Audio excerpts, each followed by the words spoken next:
Well, George, here you are all sitting down, friends. Was it always the way when you were contenders for that heavyweight championship? I didn't think so. How would you be friendly with a fellow who knocks you down with a straight right hand and another one who barely missed you with a left hook that almost take your neck off? Joe Frazier. Joe, did you ever hurt each other? How could you be friends with a guy who knocked you down 7 times in the first fight, 6 times down in the last fight, and every now and then you talk with him, he said, I want you to be quiet. So you really have to be quiet. I think it was some fantastic fights that we had within the years that went by. If we could do it all again, I would. Oh. They asked me when Muhammed Ali took the title from me, did he hurt me? And there I am with a big black eye. Eyes swollen up, and they asked me, did it hurt? Now, Ali... So I think the press did more damage than anything. Well, you fought these guys, Ali, and you've got a face as pretty as a picture. How'd you keep your pretty Boo. face? Yeah. How do you keep that pretty face? Praying to God. It's the prettiest face in the world. Now, George, you're just about to make a comeback, but when you were retired from boxing for a bit, what did you do in that time? Well, I raised children mostly. I tried to retire on a farm, but all I was raising was dirt. So I started raising a lot of children. I'm a full-time preacher, of course. Tell me how you became a preacher. Well, it was pretty easy. I think the last fellow I fought was Jimmy Young. He whipped the devil out of me. And then after that, you decided to become a preacher, take up the ministry? But yeah, and that's why today we travel around the country to acquaint people with us other than boxing. The Champion Forever Tour is about the world seeing a video of us, Joe Frazier, Muhammad Ali, and myself, Kenny Norton, as people other than boxers. Right. Our life stories are compact in it. Right. And we can't tell you everything now. No, you want about a video. Yeah. That's right. Joe, you also retired 10 years ago, but you haven't been away from boxing. What do you do? Well, I did made a start back. Somehow I fought a guy to a draw, and my kids didn't like the way how I look out. I come out after the draw. So they said, Dad, you better hang it up. So what I did, right now I have young men in the gym I'm working with for the newly, let's say, game coming up, the Olympic game. So therefore that these young men are working pretty hard. My sons and Bert and Tommy, these guys are promoters now. So therefore I'm just helping the young men, let's say, to go to be fine men, you know what I mean? And whatever people like to see me, I go around and promote, and now we're promoting Champions Forever. It's just a lot of fun, that's all. Most of us, at least people like me, who aren't in the boxing fraternity because I'm just not quite big enough, most of us think of boxing as the film Rocky. Now, was Rocky true to life? Is a lot of that training... We think that the film Rocky was based on Joe Frazier's life. You see, Rocky... And Muhammad. Yeah? Yeah, and so it was a recreation of some of the exploits they had. He was running down the street in Joe Frazier's old neighborhood. Joe Frazier was actually worked in a butcher shop or meat house. And did Stallone come to you for any tips or anything, or did he keep away and just... Well, Rocky was pretty clever. Let's say doing the second film that he cut, he came into Philadelphia. Matter of fact, I think he took you. No, I never did meet him. No. He took Muhammad, he took, let's say, Larry, all these guys who knew to Los Angeles for a screen test. It wasn't on the basis for a screen test. He just had wanted to learn more about us, what fighting was all about. He's clever. Yeah. And he took all those pieces that we did on the screen test, and he put his film together. Yeah. He didn't pay us. Didn't pay us. He didn't pay us. Oh, you were that too, right? He didn't pay us. Ali, you're the greatest. How are you the greatest champion in the world? That was only publicity, saying I'm the greatest, just to build the fight. I never really believed that. You didn't believe it? Still don't. I believed it. Of course, he fought He's the greatest man. Yeah, he fought all the champions. He fought everybody was there. I barely got by Joe Frazier's face. Real close, and nobody's that great. You've beat these two guys. You've beat that guy. Close. Those. You ain't beat this guy. She's agitated. You've beat this. She's trying to make me mad. It's always more like fun. But we all fought Muhammad. She succeeded. Everybody did. It's right on down the line, 40. I'm getting mad now. Okay. George, She probably have a strong husband. You better watch it, okay? but Ali did it by poems. He used to wind people up by poems and by talking, the Louisville lip. He used to do it by staring. Well, it didn't work on Muhammad, so let's forget about the staring. I tried my best. He just turned his back on me. I remember hitting him so hard, I think around the stomach or the side. Yeah. And he looked at me and said, "Is that all you got, sucker?" And I started wondering, how in the world am I...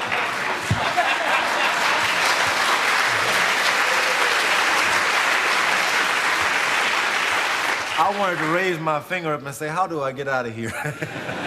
But believe me, if there's anyone that's going to lay claim to the greatest, other than Joe Frazier, I'd have to put that tag on Muhammad Ali. Yeah. Mainly because he whipped me, you know. You're a huge guy, though. You seem to be the biggest. A big one. This is a big one, isn't it? My feet weren't big enough to keep me up on the canvas, though. Well, look, I just want you three guys to stay here for the moment because I'm going to bring on a man who's been the voice of boxing for over 40 years. At the end of a fight, he's beaten into the ring only by the towel. Ladies and gentlemen, please welcome Harry Carpenter.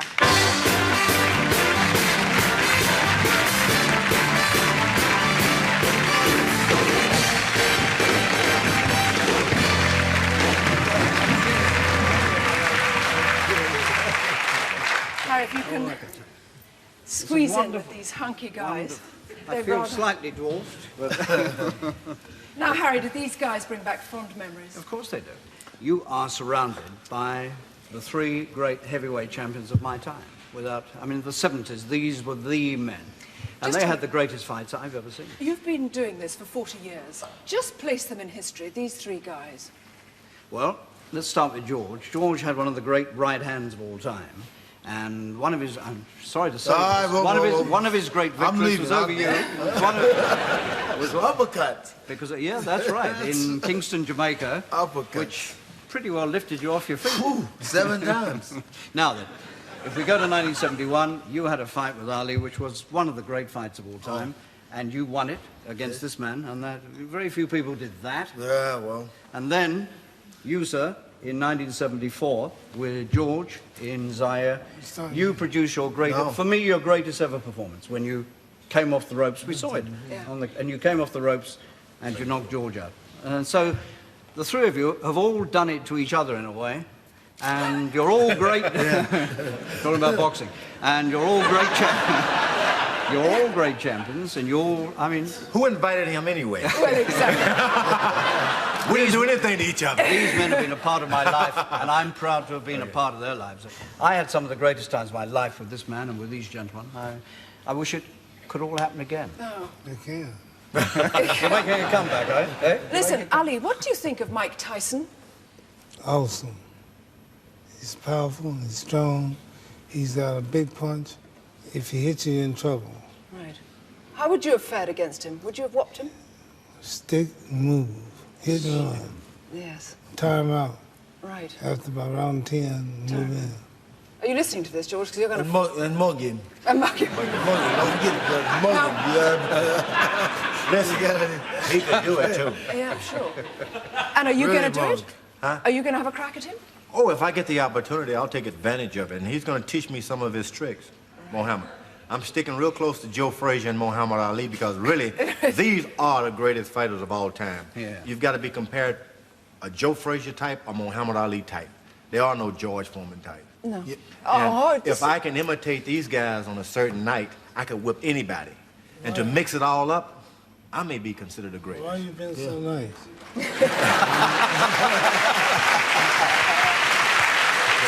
Harry, what do you think? What do you think with these three great guys here and Mike Tyson not here? What do you think of Mike Tyson? Mike Tyson is the best guy that's around today. Yeah. And that's all you can ever say in boxing. I agree with People always want to compare, you know, somebody from the past. Could he have been? It doesn't matter. All you have to be is the best in your own time. Tyson today is the best in his own time, and as far as I can see, there's really, begging George's pardon, I mean, there's not too many people around I think could beat him. Yeah. But these gentlemen were the best in their time. Yes. And You were that's too. something they should all be proud of. You were too. Yeah. What do you mean I was? I still am. This was no doubt one of the most courteous reporters of all time.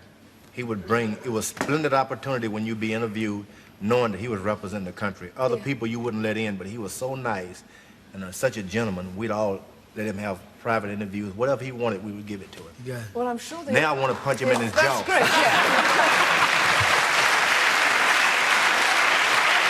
Joe Frazier, Yes. do you still sing? I still sing. Matter of fact, I just left Atlantic City at the Claridge. I did like 3 days there. A friend of mine, Sunny Avalon, a young lady named Cheryl Adams. And we did like 3 days there, and it was very nice. It was very good. And I think they probably got some of my music running around somewhere around here. I probably had one that says, times seem to be hard. Don't forget how long it took you to start. Let's try it again.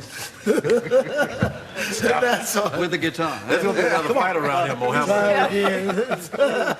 Please start boxing again. Ali, do you still do poems? Do you still make up poems about I things? made one for your show. You've made up one for the show? I love your show. I admire your style, but you pay it so cheap, don't call for a while.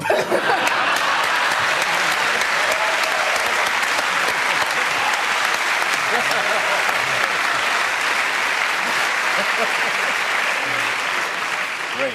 So, Harry, Well, you can see what a pleasure it is to work with gentlemen like these. it must be because, fantastic. well, what kind of... It's easy. That's the important thing. Do you have a chance to talk to them before they start fighting? Or is that pre-fight nerves and things I like wouldn't this? go near a boxer on the night of the fight because that's their private thing and you don't get involved in that. But 2 or 3 days before, yes, and they'll work with you very, very happily. And, And George, just like to thank George for the very courteous things he said. That was George nice. is the sweetest guy in the world. He's also the most he frightening, is. but he's still the sweetest man in the world. And I tell you what, he's gonna beat Mr. Cooney.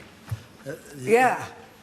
You should tell him more that I'm going to whip Mike Tyson also. Yes, I think you are. That is a little harder. Hey, that's what you want But to do, George, hard isn't- things. Three heads better than one. George, is it wise to go for Tyson? We hear such terrible things about this man.